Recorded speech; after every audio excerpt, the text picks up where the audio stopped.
Hi friend, मी शिवकन्या. तर हाय आपला part 2. तर दिवस माळाला पाऊस जास्तच येत होता आणि बाबू जाऊन का नाही पाऊस बघत उभारला होता. एकदम लक्ष देऊन पाऊस बघत होता. मग काय सगळेजण पाऊस थांबायची वाट बघत होते, कारण केक हे आणायचं होतं. मग काय बाहेरच पाठवलं केक आणायला.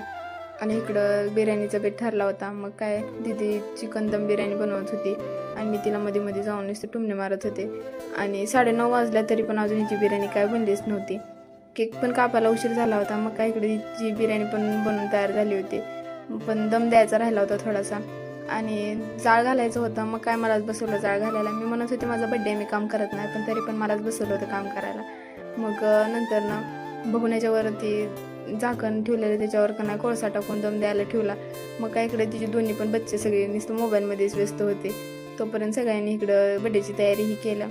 आदू तर काय झोपला होता, उठतच नव्हता, उठवायला तर रडत होता. मग काय मी आणि देऊन मस्तपैकी केक ही कट केला आणि पहिल्यांदा तर देऊलाच चारला. देऊला खुश झाला. मग नंतर ना बड्डेचा स्प्रे आणलेला ही सगळ्याला पाहून ठेवलेला होता भयाना, पण काय बड्डे झाल्यावर माझ्या स्वतः सापला भयावर आणि दिदीवरच हमला केला.